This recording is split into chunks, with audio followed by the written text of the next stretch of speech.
Bismillahirrahmanirrahim. Assalamualaikum warahmatullahi wabarakatuh. Alhamdulillahi rabbil alamin. Wal aqibatu lil muttaqin. Wala udwana illa 'alal zalimin. Wa sallallahu ala nabiyyina wa sayyidina Muhammadin wa ala alihi wa sahbihi ajma'in, amma ba'd. Kita panjatkan puja dan puji syukur kehadirat Allah Subhanahu wa ta'ala pada kesempatan malam yang berbahagia kali ini, tanggal 28 Jumada Tsaniyah 1440 Hijriah, atau yang bertepatan dengan tanggal 4 Maret 2019. Kita masih kembali diberi kekuatan, kesehatan, hidayah serta taufik dari Allah Jalla wa'ala, sehingga kita bisa kembali menghadiri acara ngaji Asmaul Husna di Masjid Manarul Ilmi di Komplek Pesantren Tunas Ilmu di Desa Kedung Wuluh, Purbalingga ini. Kita berharap semoga Allah Subhanahu wa ta'ala berkenan untuk melimpahkan kepada kita semuanya ilmu yang bermanfaat, sehingga bisa kita amalkan sebagai bekal untuk menghadap kepada Allah Jalla wa'ala. Amin. Salawat dan salam semoga senantiasa tercurahkan kepada junjungan kita Nabi besar Muhammad sallallahu alaihi wasallam, kepada keluarganya, sahabatnya, dan umatnya yang setia mengikuti tuntunannya hingga di akhir nanti. Para hadirin dan hadirat sekalian yang kami hormati, dan juga segenap pendengar Radio Insani 88.8 FM di Purbalingga, Purwokerto, Banyumas, Banjarnegara, Cilacap, Wonosobo, Kebumen dan sekitarnya. Juga para pendengar Radio Muslim di Yogyakarta dan sekitarnya, serta para pemirsa Insan TV, Yufi TV, dan juga TV-TV yang lainnya yang ikut menyiarkan kajian ini. Malam hari ini kita memasuki pertemuan yang kedua. Pada pertemuan sebelumnya, yang pertama kita baru membahas prolog, baru membahas muqaddimah.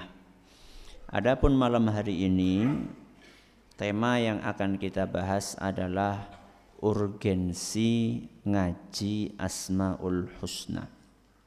Napa? Urgensi ngaji Asmaul Husna bagian yang pertama. Napa urgensi? Pentingnya. Sebenarnya kita ini ngaji Asmaul Husna itu penting atau tidak? Penting. Alasannya apa kalau penting? Ini yang akan kita bahas malam hari ini. Karena kalau tidak penting, kenapa kita luangkan waktu kita untuk datang ke sini? Kalau itu bukan sesuatu yang penting. Ya. Panjenengan datang ke sini kan mengorbankan banyak hal. Mengorbankan apa? Waktu, apalagi tenaga, apalagi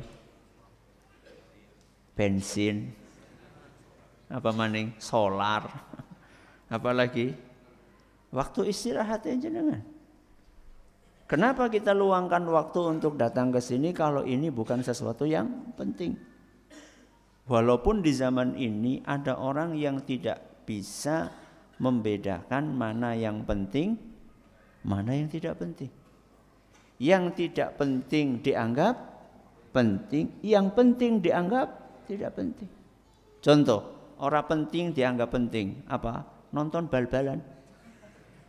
Penting atau tidak? Orang penting, pentingnya apa? Ya. Menang biasa saja, kalah ngenes. Apa? Ya. Makanya dulu kiai kami di pondok itu mengatakan apa? Hanya orang-orang penting yang tahu arti kepentingan. Apa? Hanya orang-orang yang penting yang tahu arti kepentingan. Berarti kalau ada sesuatu yang penting, dia tidak tahu ini penting, ini berarti orang tidak penting, makanya tidak tahu arti kepentingan. Ya. Di dalam buku yang kita kaji ini, di sini dibawakan 12 alasan. Berapa? 12 alasan kenapa ngaji Asmaul Husna itu penting. Nah, malam hari ini kayaknya nggak mungkin kita kaji semuanya. Makanya kita akan potong 1 sampai 6 saja malam hari ini insyaallah. Jadi 6 alasan kenapa ngaji Asmaul Husna itu penting. Nanti pertemuan berikutnya dengan izin Allah kita akan kaji nomor 7 sampai nomor berapa? Nomor 12. Alasan yang pertama, Iqra.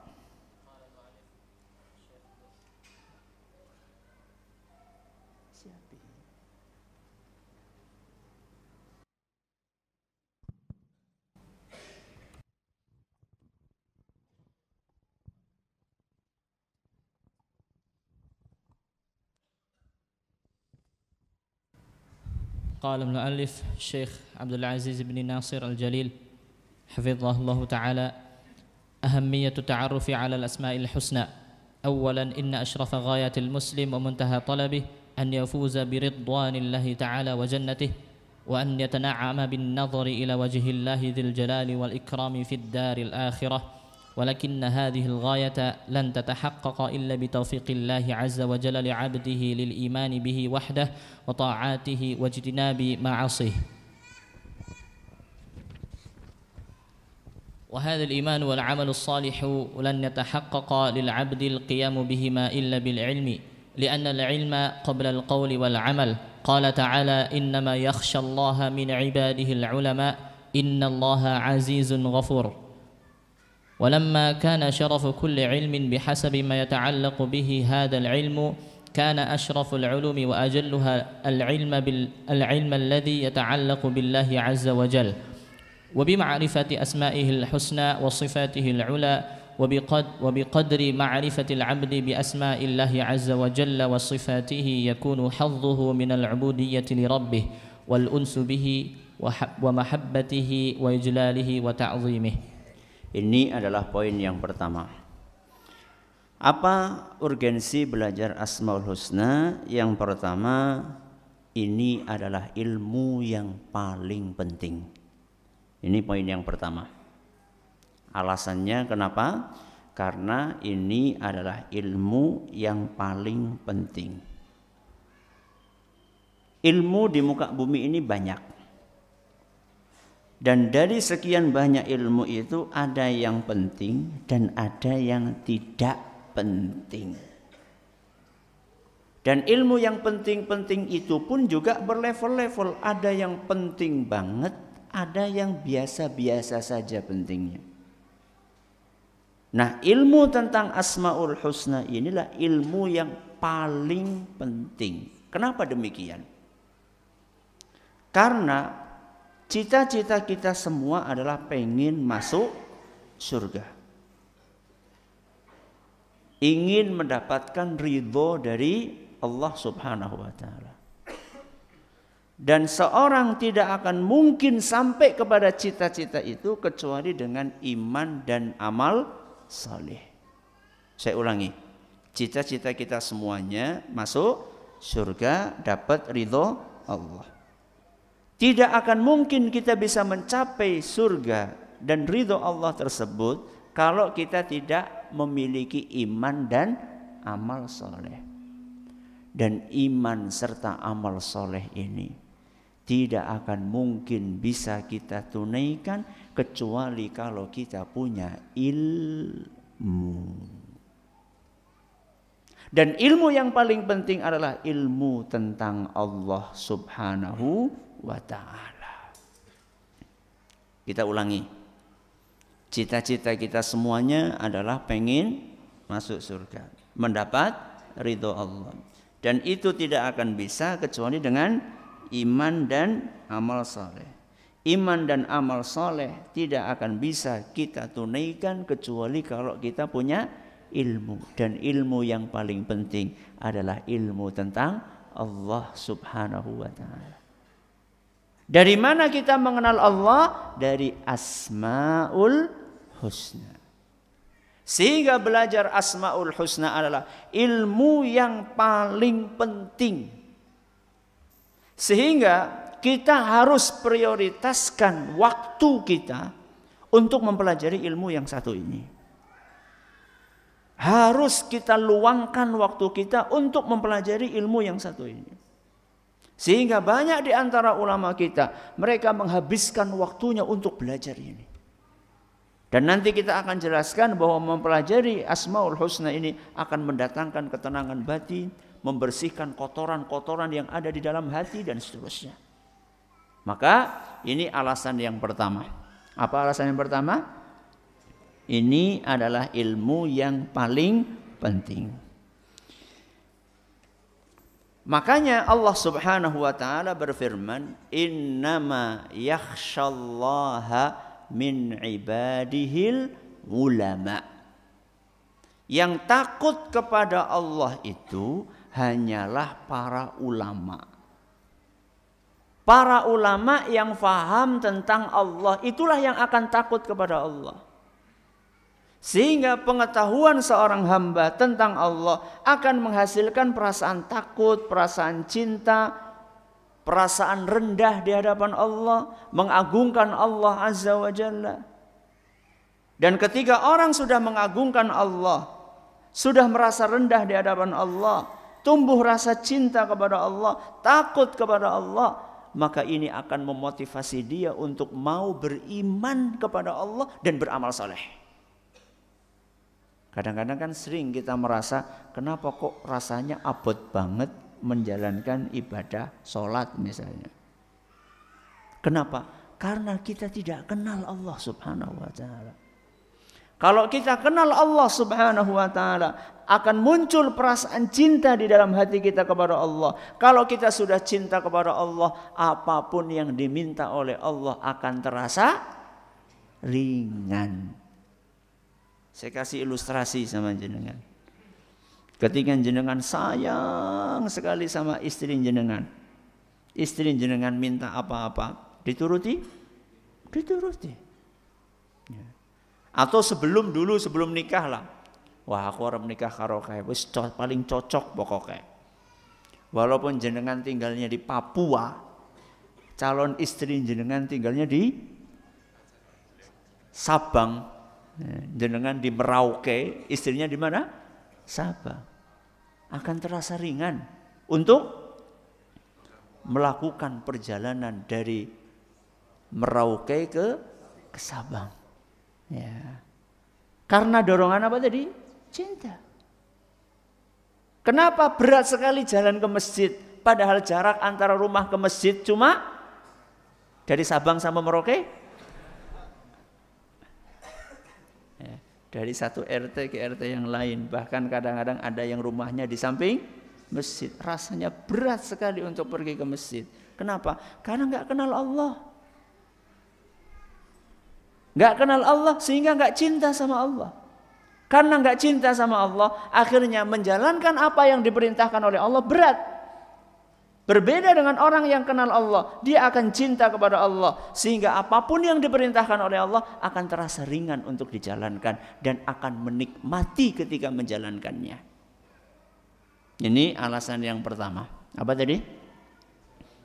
Ilmu yang paling penting. Alasan yang kedua, Iqra.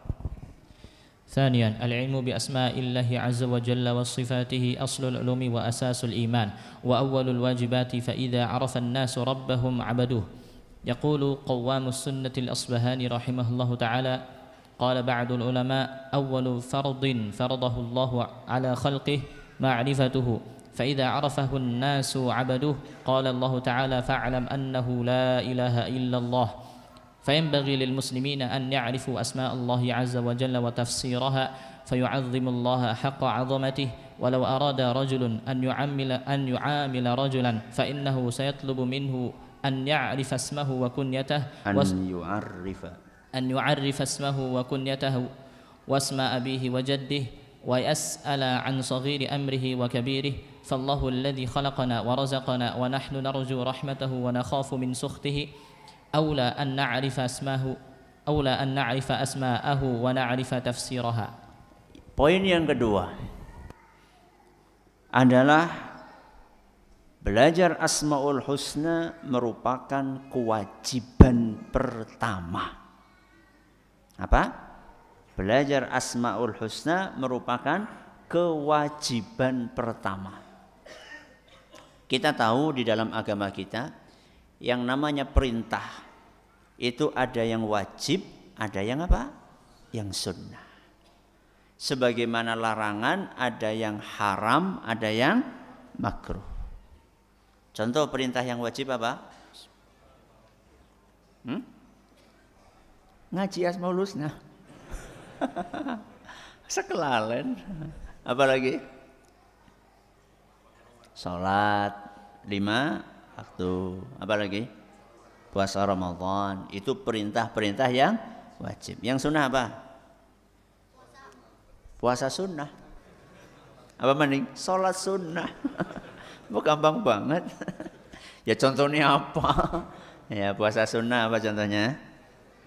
Senin Kamis. Terus Daud 3 hari setiap pertengahan bulan. Salat sunnah contohnya rawatib, duha, tahajud, witir dan seterusnya. Ini adalah perintah dalam agama kita. Nah, dari perintah ini antara yang wajib sama yang sunnah, mana yang harus diprioritaskan? Yang wajib. Nah, yang wajib ini pun ada yang paling wajib, ada yang ya sekedar wajib saja. Nah, dari yang wajib-wajib ini harus ada yang diprioritaskan pertama kali. Dan salah satu ilmu wajib, kewajiban yang harus ditunaikan oleh seorang hamba adalah belajar Asmaul Husna untuk mengenal Allah. Makanya di sini dibawakan perkataan seorang ulama Ahlus Sunnah wal Jamaah, namanya Imam Al-Asfahani. Beliau adalah seorang ulama yang wafat pada tahun 535 Hijriah. Tahun berapa? 535 Hijriah. Beliau salah seorang ulama madhab Syafi'i yang terkenal, Abul Qasim At-Taimi. Beliau mengatakan, qala ba'dul ulama, sebagian ulama menjelaskan, awwalu fardhin faradahu Allahu ala khalqihi ma'rifatuhu. Kewajiban pertama yang Allah wajibkan bagi para hambanya adalah mengenal Allah. Kewajiban pertama yang Allah wajibkan bagi para hambanya adalah mengenal Allah. Kenapa demikian? Fa idza arafahun nas abaduhu. Karena ketika orang tahu Allah, kenal Allah, mereka akan beribadah kepada Allah. Kenapa orang-orang tidak mau beribadah kepada Allah? Karena mereka tidak kenal Allah. Seandainya mereka kenal Allah, bahwa Allah yang telah menciptakan mereka, bahwa Allah yang telah memberikan rizki kepada mereka, bahwa Allah yang telah memberikan hidup, yang telah mematikan, yang telah memberikan manfaat kepada mereka, yang telah menghindarkan mereka dari mara bahaya. Seandainya seorang hamba tahu ini semua, kenal Allah sedemikian baiknya kepada dia, maka dia akan terdorong otomatis untuk beribadah kepada Allah. Sehingga kalau kita tidak akan kenal Allah, bagaimana kita akan beribadah kepada Allah?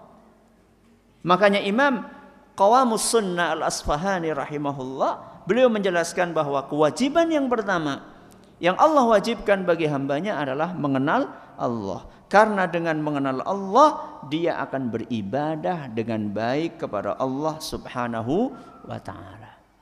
Sehingga belajar Asmaul Husna itu bukan cuma ngafal, bukan cuma menghafal Ar-Rahman, Ar-Rahim, Al-Malik, Al-Qudus, As-Sami. Bukan hanya sekedar seperti itu. Nanti kita akan jelaskan insyaallah dalam pengajian khusus, ya, dalam silsilah ngaji Asmaul Husna ini. Akan tetapi setelah kita menghafal Asmaul Husna, kita perlu untuk memahami maknanya. Makanya di sini dikatakan apa? Fayambaghi lil muslimina an ya'rifu asma'allahi wa tafsiraha. Maka seharusnya seorang muslim itu belajar Asmaul Husna berikut dengan tafsirnya. Tafsir niku maksudnya apa? Artinya apa? Ar-Rahman itu artinya apa? Ar-Rahim itu artinya apa? Al-Malik artinya apa? Al-Quddus artinya apa? Ketika kita bisa memahami artinya, saat itulah akan muncul pengagungan kita kepada Allah Subhanahu wa ta'ala. Ya. Di sini dikasih ilustrasi. Kalau kita ingin kenal sama seseorang, maka kita perlu kenalan sama namanya siapa, apanya lagi, bapaknya siapa, terus alamatnya di mana, hobinya apa. Ya. Padahal orang ini mungkin nggak terlalu berjasa dengan kita. Sedangkan Allah Subhanahu wa ta'ala, besar nggak jasanya kepada kita? Oh, paling besar jasanya Allah kepada kita. Kenapa kemudian kita tidak terdorong untuk mengenal Allah Subhanahu wa ta'ala? Makanya pada pertemuan yang lalu kita jelaskan kenapa ada orang rela berdesak-desakan mati untuk ketemu, belajar, mengenal, dapat dadah-dadah dari siapa? Dari artis yang sangat dia favoritkan. Padahal artis itu ngasih apa sama dia? Ngasih apa? Ngowe duit? Blas. Nah, paling boleh duit. Ya, dari jenengan ketika harus masuk bayar tiket yang mahal. Pengen di bagian ballroom yang paling depan sendiri. Tiketnya sekian ratus ribu, sekian juta. Oleh apa? Ya. Apa jasa dia kepada kita? Allah Subhanahu wa ta'ala yang begitu baik kepada kita, kenapa kita tidak terdorong untuk mengenalnya? Ya. Kenapa kita tidak terdorong untuk mempelajari nama-namanya, sifat-sifatnya, sehingga muncullah kecintaan itu kepada Allah Azza wa Jalla. Jadi ini alasan yang kedua. Kita ulangi, yang pertama apa tadi? Asmaul Husna, ilmu yang paling penting. Yang kedua, itu adalah merupakan kewajiban pertama. Yang ketiga, Iqra. ثالثا في معرفة الله عز وجل بأسمائه وصفاته زيادة في الإيمان واليقين وتحقيق للتوحيد وتذوق لطعم العبودية. يقول الشيخ السعدي رحمه الله تعالى: وبحسب معرفته بربه يكون إيمانه، فكلما ازداد معرفة بربه ازداد إيمانه، وكلما نقص وأقرب طريق إلى ذلك تدبر صفاته وأسمائه من القرآن. Nah, yang ketiga, kenapa kita perlu belajar Asmaul Husna? Karena belajar Asmaul Husna menambah keimanan. Apa yang ketiga? Menambah keimanan. Kita tahu iman itu fluktuatif. Apa fluktuatif? Kadang naik, kadang turun. Sering munggah apa mudune? Hah? Munggahin apa mudune? Ora kur mudun, nyungsep. Ya. Maka kewajiban seorang muslim adalah bagaimana imannya bisa naik. Tapi kan wajar Ustadz kalau turun, ya wajar. Tapi apakah kemudian kita pasrah? Ya. Ketika HP ini kita pakai, mau nggak mau kan baterainya akan berkurang. Ketika baterai itu berkurang, apa kita pasrah? Ya wis lah, wis takdire.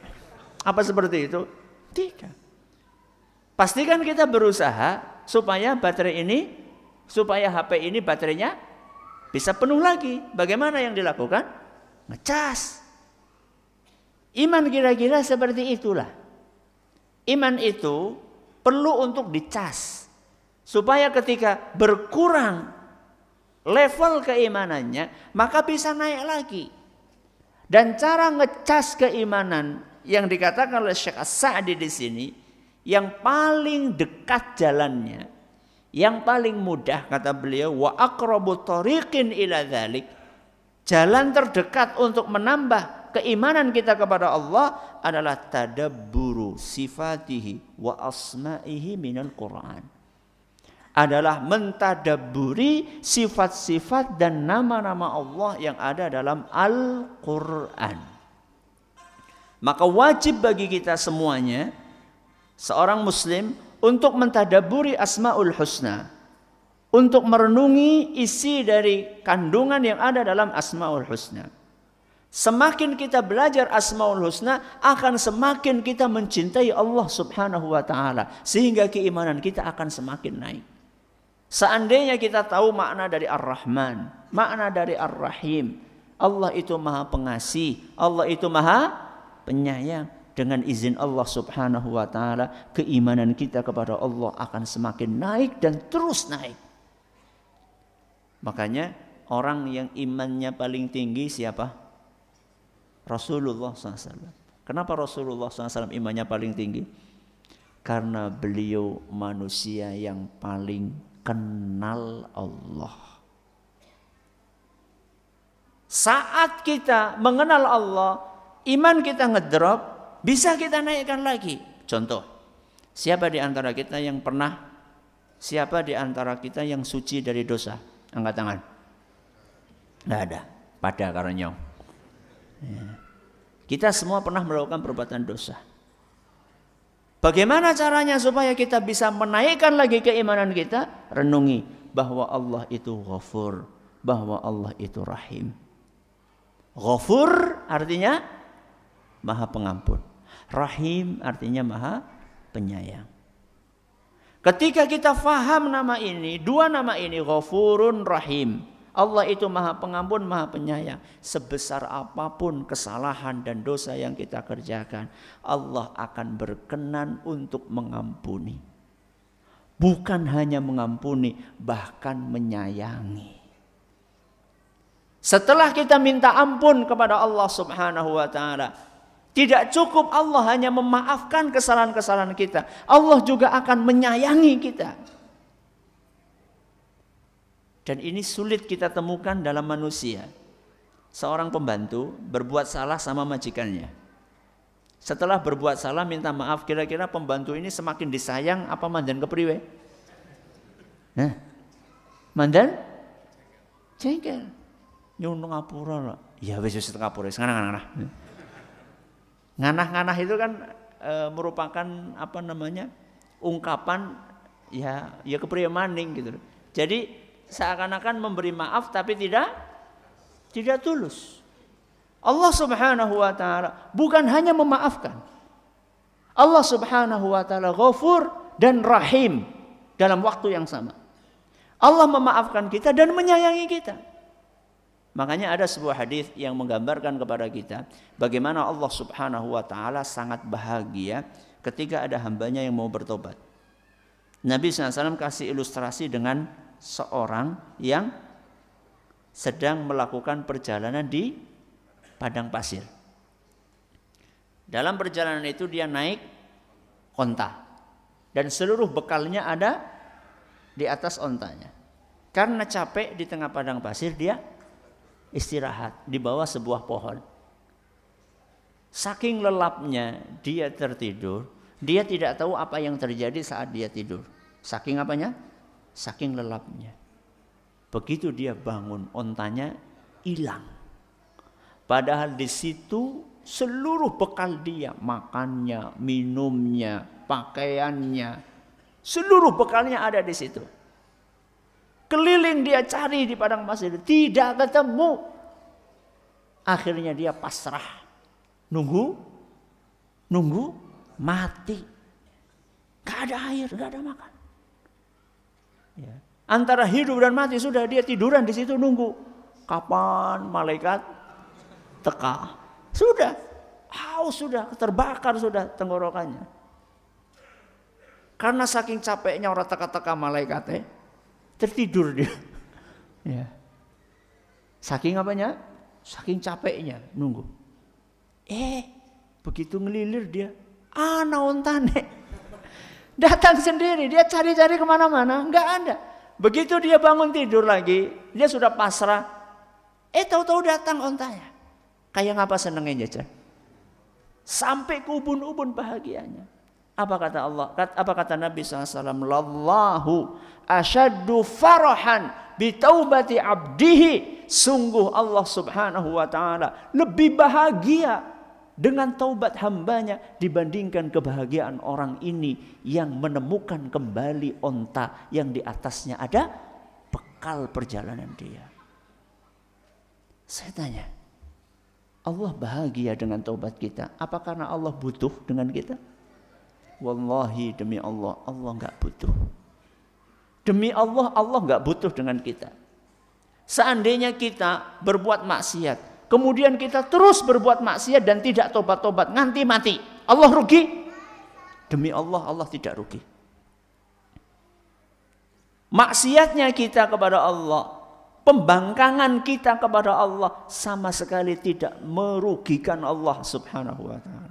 Bahkan disebutkan dalam sebuah hadis, seandainya manusia seluruh muka bumi menjadi kafir sekafir-kafirnya. Kira-kira sing paling kafir di muka bumi, kira-kira contohnya siapa? Fir'aun. Seluruh manusia di muka bumi jadi Fir'aun.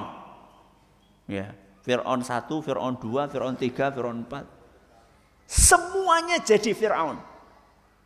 Apa kata Nabi SAW dalam hadis qudsi? Ma naqasa dzalika mimma fi mulki syai'a. Sama sekali tidak mengurangi kekuasaan Allah Azza wa Jalla. Terus kenapa Allah bahagia padahal Allah tidak butuh dengan taubat kita? Karena Allah sayang kepada kita.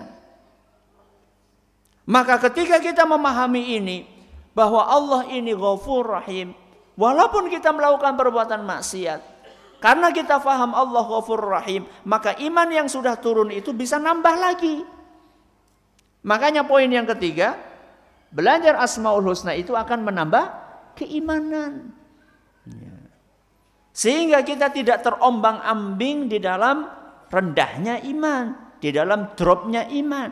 Begitu iman turun, naik lagi, iman turun, naik lagi, berkurang, tambah lagi, begitu seterusnya. Ya. Ini poin yang keberapa? Yang ketiga. Coba diulangi. Yang pertama,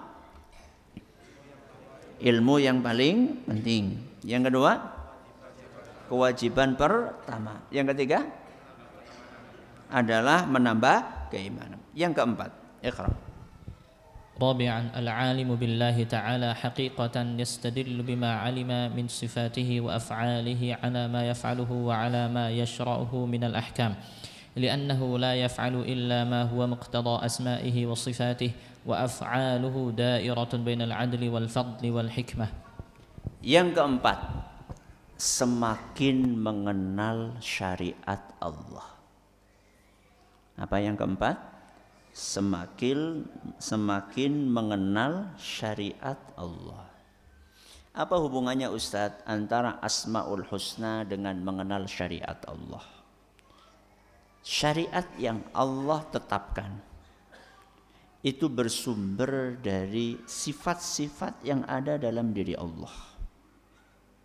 Tidaklah Allah menetapkan sebuah syariat melainkan itu adalah potret atau manifestasi dari sifat-sifat yang dikandung oleh Allah. Contoh misalnya, Allah Ar-Rahman Ar-Rahim, pengasih lagi maha penyayang. Berarti Allah punya sifat sayang kepada hambanya. Coba lihat syariatnya. Syariat-syariat Allah itu rata-rata mudah dan gampang. Ini menunjukkan apa? Menunjukkan bahwa Allah betul-betul memiliki sifat kasih sayang kepada kita. Salat wajibnya berapa kali? 5 kali sehari. Gampang atau sulit? Gampang apa sulit? Gampang. Kenapa gampang? Bandingkan dengan awal diturunkannya salat. Ini yang pertama. Yang kedua, bandingkan dengan jumlah jam dalam sehari. Apa yang pertama tadi? Bandingkan dengan awal pertama kali diturunkannya sholat. Berapa? 50 kali. 50 kali dalam sehari. Coba jenengan hitung-hitung saja. 24 jam bagi 50. Pira? Setiap setengah jam. Setiap setengah jam. Jenengan kalau tidur pirang jam? Ada yang tidur setengah jam cukup? Angkat tangannya, setengah jam wis cukup. Rata-rata dari kita tidur 6 jam, malah ana sing nganti 10 jam. Bengi turu awan, esuk turu mani, ya Allah. Ya betul-betul tukang apa? Tukang turu temenan. Ya. Coba Anda bayangkan, setengah jam, nembe setengah jam. Setengah jam kuwi jenengan wis pules apa nembe? Ya. Nembe mapan gelebak, nembe arep les. Allahu akbar, Allahu akbar. Berangkat ke masjid, sholat. Kira-kira ketika kita sudah sholat, kita akan pulang melanjutkan tidur tadi, kira-kira bisa langsung les apa orang? Belum. Biasanya kan orang mau sholat kan wudu dulu, jalan. Itu kan ngantuknya hilang. Kecuali kalau memang orang yang memang ngantukan, itu lain masalah. Gue nganti sholat dengan ngantuk. Tapi lihat bagaimana sulitnya kita. Seandainya sholat itu 50 kali. Tapi Allah subhanahu wa ta'ala, ketika Nabi kita SAW konsultasi sama Nabi Musa alaihi salam, apa kata Nabi Musa? Umatmu gak akan kuat wahai Muhammad. Minta keringanan sama Allah. Diturunkan sampai tinggal berapa? 5 kali dalam sehari. Padahal seandainya Allah subhanahu wa ta'ala tetap mewajibkan kita sholat 50 kali dalam sehari, sungguh Allah tidak berbuat zalim kepada kita. Karena kebaikan Allah lebih besar dibandingkan sholat 50 kali dalam sehari. Akan tetapi murni karena kasih sayang Allah kepada kita, Allah berkenan untuk menurunkan dari 50 kemudian sampai jadi 5 kali dalam sehari. Dan semakin terlihat jelas bagaimana sayangnya Allah kepada kita ketika yang 5 kali sehari itu pahalanya tetap 50. Jadi bukan kok kemudian 5 kali sehari pahalanya jadi berapa? Jadi 5, tidak. Walaupun sudah diturunkan kewajibannya dari 50 sampai cuma 5. Ya. Jadi jenengan itu mengatakan cuma 5 itu karena kita bandingannya adalah berapa? 50. Jangan jenengan bandingannya seminggu sepisan.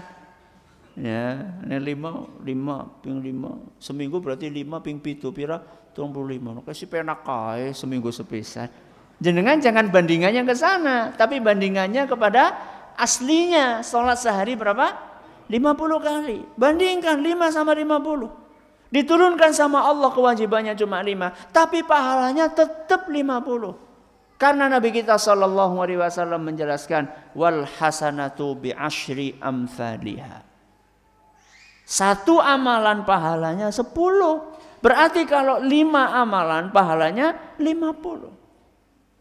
Ketika kita merenungi syariat ini, kemudian kita kembalikan kepada Asmaul Husna Ar-Rahman Ar-Rahim, maka dengan demikian kita akan semakin jelas memahami betapa syariat Allah itu sangat mudah buat kita. Tadi dibandingkan dengan pertama kali diwajibkannya.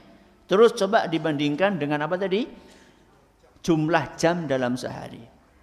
Jumlah jam dalam sehari. Jenengan sekali sholat berapa menit? Berapa? 5 menit tomboi lo. Ya. Berapa? 10. Ya, tambah ya 10. 10 sekali sholat. Kali 5. Berapa? 50 menit. Ya wis dipepekilah. Sejam. Berapa menit? 60 menit. Kita cuma dituntut dalam 24 jam. Diambil berapa? 1 jam. Masih sisa 23 jam. Terus alasannya apa enggak sholat? Anda ini, kita semua ini masih tersisa waktu 23 jam. Terus apa alasannya enggak sholat? Apa alasannya malas-malasan sholat? Sehingga kalau kita renungi betul-betul Asmaul Husna ini, kita akan semakin memahami betapa indahnya syariat Allah. Ini baru sholat, belum puasa, belum zakat. Puasa cuma diwajibkan setahun 1 bulan. Sisanya berapa? 11 bulan. Bisa nggak Allah membalik? Kemudian membalik? Puasane 11 bulan, ngasone sebulan. Bisa? Bisa. Tapi tidak Allah lakukan itu. Syariat Allah mudah. Allah sayang kepada kita. Zakat berapa persen? 2,5%. Sisanya berapa? 97,5%. Bisa Allah balik? Bisa. Apakah Allah boleh? Boleh. Karena 100% itu yang ngasih Allah Subhanahu wa ta'ala. Ya. Sekarang kalau misalnya nih, saya punya duit 100 juta. Padane ya, ukur padane tok loh. Jenengan saya kasih 100 juta nggon jenengan. Tapi goko 2,5 bayi ya. Ya, nanti kembalikan ke saya berapa? 97,5 juta. Boleh saya lakukan itu? Boleh. Wong itu duit saya kok. Bukan duit Anda. Ya. Akan tetapi itu tidak dilakukan oleh Allah Subhanahu wa ta'ala.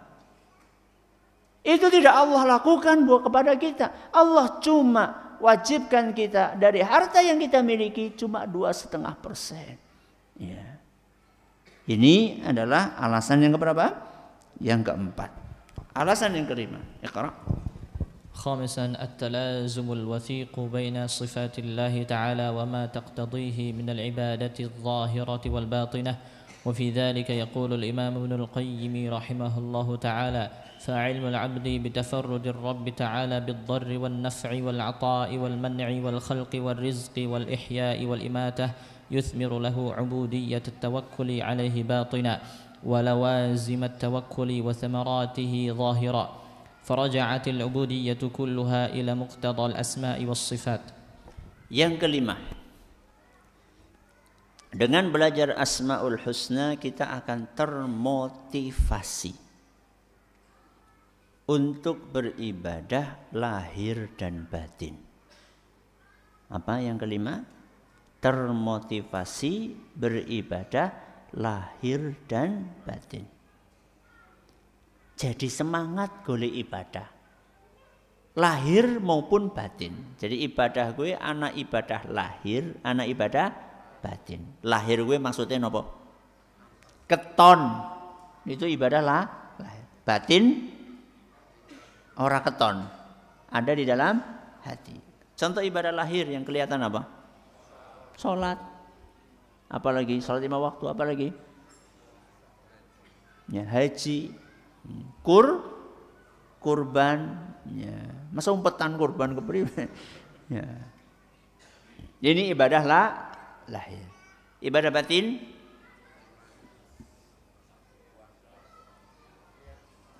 niat ikhlas yang ada dalam hati apa? Tawakal, mahabbah. Napa mahabbah? Cinta kepada Allah, khauf, takut kepada Allah, sabar. Ini ibadah hati.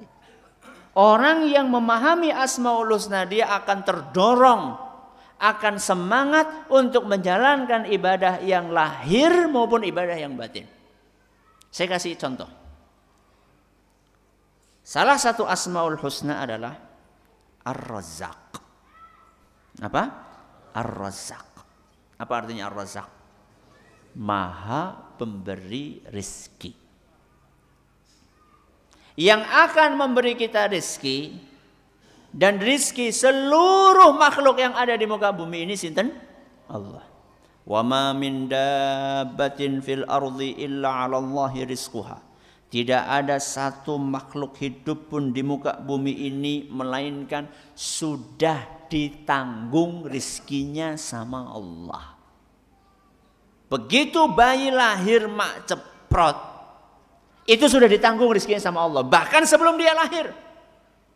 Ketika dia berada dalam perut ibunya berapa bulan?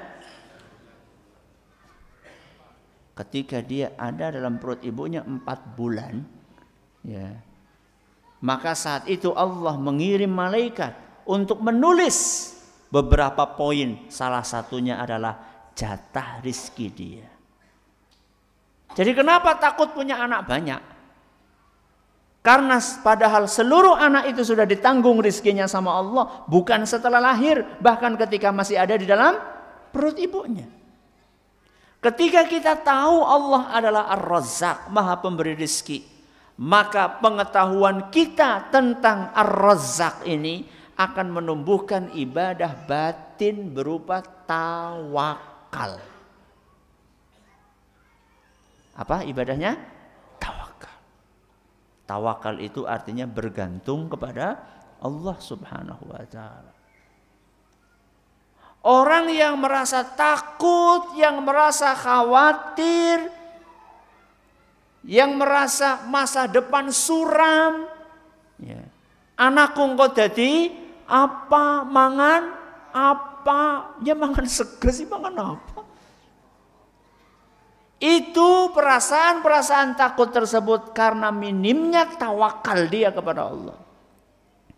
Kenapa tawakalnya tipis? Karena dia kurang memahami nama Allah Ar-Razzaq. Pernah suatu saat ada orang konsultasi sama saya. Ustaz, saya ini takut Ustaz. Kenapa takut? Saya ini divonis sama dokter umurnya tinggal berapa bulan. Wah, alhamdulillah. Alhamdulillah Ustaz. Kenapa Ustaz? Ya jadi lebih siap mbok. Siap apa?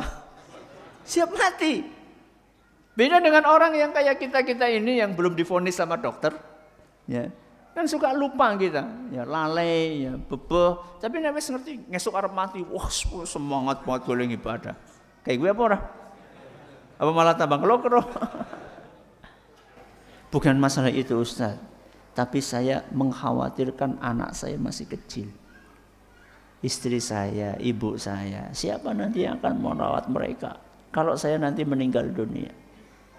Terus saya tanya, kalau yang jaga anak, istri dan ibu jenengan Allah sama yang jaga anak, istri, ibu Anda, kira-kira lebih hebat endi sing jaga? Ya Allah Ustaz. Ya sudah, kenapa sedih? Allah takhafu wa la tahzanu. Orang yang beriman itu tidak pantas ketika akan meninggal merasa takut, merasa khawatir dan merasa sedih. Khawatir dengan apa yang akan dia tinggalkan berupa anak, istri, keluarga. Dan merasa sedih dengan apa yang akan dia hadapi sepeninggalnya nanti saat dia menghadap kepada Allah. Kenapa? Karena yang dia tinggalkan berupa anak dan istri ini akan ditanggung hidupnya sama siapa? Allah. Sedangkan apa yang akan dia hadapi setelah kematian adalah wa absyiru bil jannati allati kuntum tu'adun, yaitu surga. Terus apa yang ditakutkan, apa yang disedihkan? Ketika orang faham Ar-Razzaq adalah salah satu dari nama Allah, maka akan muncul tawakalnya kepada Allah. Itu ibadah yang batin. Ibadah yang lahir. Contohnya bagaimana Ustaz? Ketika kita termotivasi melakukan ibadah yang lahir dengan kita paham Asmaul Husna. Contoh misalnya, salah satu Asmaul Husna adalah Al-Muhsin. Apa Al-Muhsin? Yang maha baik. Yang maha baik. Ketika kita faham nama ini yang maha baik, bahwa Allah telah berbuat baik kepada kita, tanpa hitungan Allah berbuat baik kepada kita, maka kita akan termotivasi untuk berbuat baik sebaik-baiknya dalam menjalankan ibadah kepada Allah. Sebagai bukti syukur kita kepada Allah. Ketika kita faham Allah sudah memberi A, B, C, D, E, F, G, H, I, C dan seterusnya, maka kita akan termotivasi untuk menjalankan apa yang Allah perintahkan. Sholat kita jalankan, puasa kita jalankan, haji kita jalankan ketika kita minta punya rezeki yang cukup untuk berangkat haji. Itulah efek dari memahami Asmaul Husna. Yang keberapa ini berarti? Yang kelima. Yang terakhir, na'am. سادسا للتعبد بأسماء الله تعالى وصفاته آثار طيبة في سلامة القلوب وسلامة الأخلاق والسلوك كما أن في تعطيلها بابا إلى أمراض القلوب ومساوئ الأخلاق. Yang keenam, belajar Asmaul Husna membersihkan diri dari penyakit hati dan akhlak yang tercela. Apa yang keenam? Membersihkan diri dari penyakit hati dan akhlak yang tercela. Dengan belajar Asmaul Husna, penyakit-penyakit hati yang bercokol di dalam batin kita ini akan dibersihkan. Begitu pula akhlak-akhlak buruk yang ada dalam diri kita. Contoh penyakit hati, contoh sombong. Bagaimana kita mengkikis sombong ini? Dengan memahami bahwa Allah punya nama Al-Akbar. Allah punya nama Al-Kabir. Apa artinya? Yang maha besar. Ketika kita faham Allah itu maha besar, berarti selain Allah itu kecil. Contohnya sing kecil sinten? Kulo kali jenengan. Coba sekarang. Kita dibandingkan Allah, besar mana? Ya jelas Allah, nggak usah dibandingkan Allah. Dibandingkan gajah aja kita sudah kalah. Ya. Terus sombongnya apa? Ada sebagian orang sombong karena tubuhnya besar, seterek misalnya. Ya. Karena kekar, ayo kita panggil jajal karo ku Daniel kekar sapa. Terus apa yang mau disombongkan? Sombong karena kekayaannya, ayo kita bandingkan kekayaan dia dengan kekayaannya Allah Subhanahu wa Ta'ala. Sombong karena ilmunya, ayo kita bandingkan ilmu dia dengan ilmunya Allah Subhanahu wa Ta'ala. Allah menggambarkan bagaimana luasnya ilmu Allah. Seandainya seluruh pohon yang ada di muka bumi ini dijadikan sebagai pena, kemudian tintanya adalah seluruh lautan di muka bumi ini. Untuk mengisi pena itu dengan tinta-tinta tersebut. Kemudian untuk menulis ilmunya Allah. Manafidat kalimatullah. Tidak akan berkurang ilmunya Allah Subhanahu wa Ta'ala. Berapa lusin itu pulpennya. Ya. Terus ilmu kita seberapa?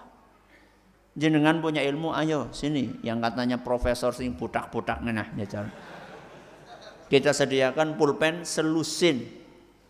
Buku tulis selusin. Pak Profesor, silakan jenengan tuliskan seluruh ilmu yang ada di kepala jenengan. Tulis semuanya dalam buku ini.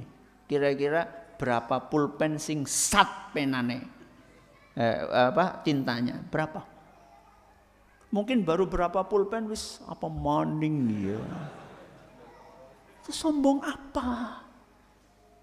Ketika kita faham Allah itu Al-Akbar, Allah itu Al-Kabir yang maha besar, maka akan mengkikis penyakit sombong dari hati kita.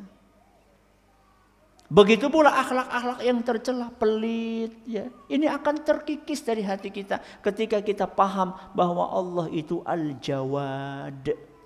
Al-Jawad itu artinya yang maha dermawan. Ketika Allah dermawan kepada kita, minta apa dikasih sama Allah. Bahkan kadang-kadang kita belum minta sudah dikasih sama Allah. Betul? Apa? Mata. Apalagi? Telinga. Apalagi? Nafas. Siapa yang tadi pagi minta sama Allah? Ya Allah, izinkan hari ini saya bisa melihat. Angkat tangan. Lupa kan? Lupa. Dikasih nggak sama Allah? Tetap dikasih. Siapa yang tadi pagi minta sama Allah, ya Allah izinkan hari ini saya bisa mendengar? Ada? Gak ada. Dikasih gak sama Allah? Dikasih. Allah kasih kita sebelum kita minta. Inilah Al-Jawad. Allah itu maha dermawan. Kenapa kita pelit? Toh harta yang Allah beri, toh harta yang kita miliki, itu semuanya dikasih sama Allah. Kenapa kita tidak berikan? Sebagian dari yang Allah berikan kepada kita, kita berikan kepada orang lain yang membutuhkannya. Maka ketika kita pelajari Asmaul Husna, kandungan yang ada di dalamnya, maka akan bisa membersihkan penyakit-penyakit hati dan akhlak-akhlak yang tercela. Hari ini kita belajar berapa alasan? Nah, yang pertama apa? ilmu yang paling penting. Yang kedua, kewajiban pertama. Yang ketiga, apa? Menambah keimanan. Yang keempat,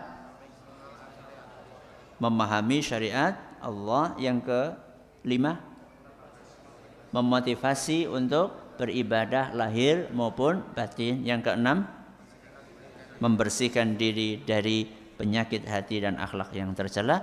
Insyaallah pada pertemuan berikutnya kita akan lanjutkan untuk membahas tentang urgensi ngaji Asmaul Husna, poin yang 6 berikutnya, yaitu yang ke-7 sampai ke-12. Mudah-mudahan Allah Subhanahu wa taala memberkahi majelis kita. Terima kasih atas perhatiannya, mohon atas segala kurangannya. Kita tutup dengan membaca subhanakallahumma wa bihamdika asyhadu an la ilaha illa anta astaghfiruka wa atubu ilaik. Wassalamualaikum warahmatullahi wabarakatuh.